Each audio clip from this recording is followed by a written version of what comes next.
Bismillahirrahmanirrahim. Berprasangka baik dalam urusan sedekah. Yakin kata Allah di surat Al-Baqarah itu kalau kita sedekah diganti sama Allah 700 kali lipat. Kayak kita nanam benih jadi satu kebun. Dan bukan cuma benih, kebunnya tuh pohon. Udah ada buahnya. Nanam satu benih jadi satu kebun, 700 pohon yang sangat subur. Kan untung besar. Kalau kita berbaik sangka dalam hati kita, wah ya udah saya kalau ada kelebihan rezeki nggak sedikit banyak pun semangat. Kenapa? Biar bertambah.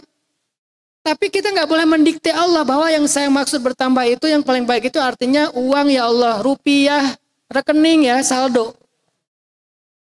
Nggak boleh didikte. Bisa jadi yang kita anggap baik ternyata nggak baik buat Allah. Allah konversi. Dikonversinya apa? Dalam kesehatan, dalam kebahagiaan, dalam kesolehan keluarga. Dan itu mahal. Kadang kita nggak sanggup beli. Lebih mahal daripada angka-angka yang kita punya. Saya pernah nanya ke beberapa jamaah. Coba kalau dikasih pilihan, harus milih salah satu di antara dua, tapi nggak boleh pilihan yang ketiga. Pilihan yang pertama, dapat uang 100 juta. Untung dalam sebuah perniagaan. Tapi kemudian sakit. Karena punya uang, sakitnya enak. Gimana? Berobat di rumah sakit, ngambil kamar VIP, dokternya spesialis, kamarnya gede, ada kulkasnya, ada TV-nya, ada bed sofanya. Keluarga nungguin kita, bahkan sampai keluarga pun jadi reuni gara-gara kita di rumah sakit. Saking nyamannya berobat di situ. Ya, kan enak tuh berobatnya orang kaya ya. Nggak ngedengerin pasien sebelah yang batuk-batuk atau sakaratul maut, kita kebawa. Kan kadang-kadang kalau yang satu kamar berdua, bertiga, apalagi rame-rame berlima itu kan sana batuk, yang sana muntah-muntah, yang sana nazak, sakaratul maut, teriak-teriak. Kita kan kayak, apakah saya udah beda alam? Ini karena orang kaya, sakit pun enak. Sakit enak, berobatnya nyaman. Datang dokter spesialis profesor lagi. Namanya dokter spesialis kan beda sama yang baru latihan. Dia ngomongnya tuh yang nyemangatin. Oh ini mah besok juga udah bisa pulang, sakit biasa. Padahal obatnya ditambah. Tapi katanya sakitnya biasa, besok juga udah sembuh, besok juga udah pulang. Biar menyemangati kita untuk sembuh.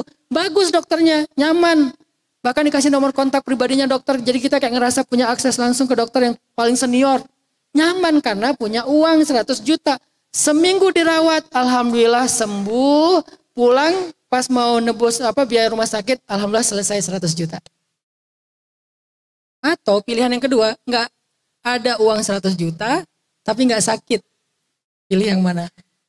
100 juta, sakit, berobat yang nyaman, sembuh, bayar 100 juta. Atau nggak ada 100 juta dan nggak sakit. Nggak ada pilihan ketiga ya, cuma ada dua. Pilih yang mana kalau kita harus memilih? Udah pasti kita memilih yang kedua lah. Kita nggak mau sakit. Dan seringnya hidup kita tuh kayak gitu teman-teman, cuma kita aja nggak sadar. Allah nggak ngasih kita musibah, Allah nggak ngasih kita sakit, Allah nggak ngasih kita masalah keluarga, Allah nggak ngasih kita pengkhianatan dari orang terdekat. Dan itu kalau kita mau bayar, mahal. Makanya jangan ngedikte Allah, pokoknya yakin aja yang terbaik ada di sisi Allah. Itulah namanya husnuzon. Atau bisa juga maknanya bukan sekedar Allah memilihkan yang terbaik. Fa inna ma'al usri yusra. Diulang lagi, inna ma'al usri yusra. Bersama dengan kesulitan ada kemudahan. Bersama dengan kesulitan ada kemudahan. Artinya apa? Kesulitan tidak pernah turun ke muka bumi sendiri. Pasti dia barengan dengan kemudahan. Itu pasti, satu paket. Udah pasti. Sehingga kalau kita ngalamin sebuah kesulitan dalam hidup, jangan cuma lihat kesulitannya. Mana sisi kemudahannya?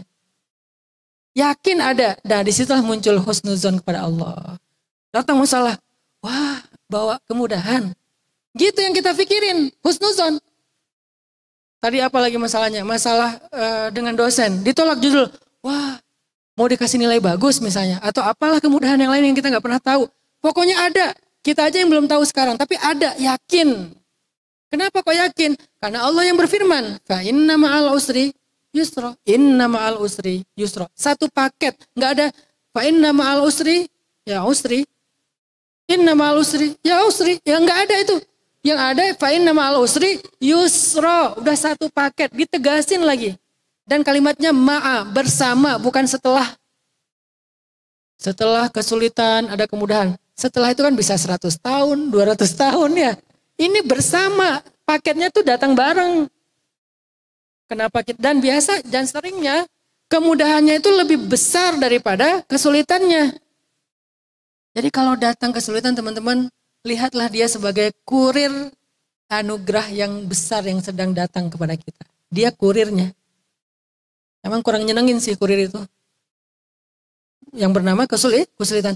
Tapi kalau kita tahu dia bawa paket yang mahal, gak apa-apa, kurang nyenengin juga. Nyebelin juga gak apa-apa. Ada kurir nyebelin misalnya. Tapi dia tuh bawa sesuatu yang berharga. Gak apa-apa deh, sabar-sabarin aja dikit. Yang dia bawa lebih penting. Soalnya gak ada yang bisa bawa yang ini, kecuali dia. Kadang-kadang misalnya kayak gini. Ada asisten rumah tangga. Cerewet orangnya. Kalau ngomong tuh gak diem-diem. Terus aja ngomong panjang. Kenapa kok dipekerjakan terus di rumah itu kok gak dipulangkan ke kampungnya? Kenapa? Karena kebaikan dia itu lebih besar daripada cerewetnya. Sehingga disabar-sabarin aja deh cerewetnya si Bibi.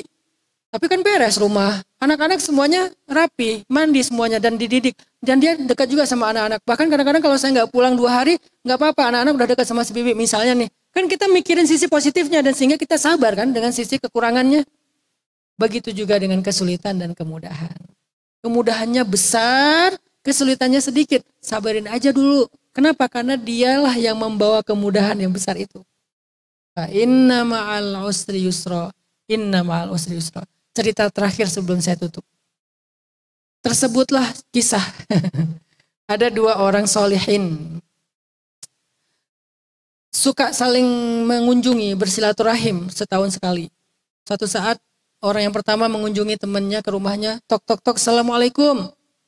Dari dalam rumah terdengar suara, siapa? Bukan waalaikumsalam. Siapa? Saya Fulan bin Fulan. Sahabatnya Fulan, apakah ini rumahnya? Ya kenapa? Saya ingin mengunjunginya, saya ingin silaturahim, ingin mendapatkan nasihat. Apakah dia ada di rumah?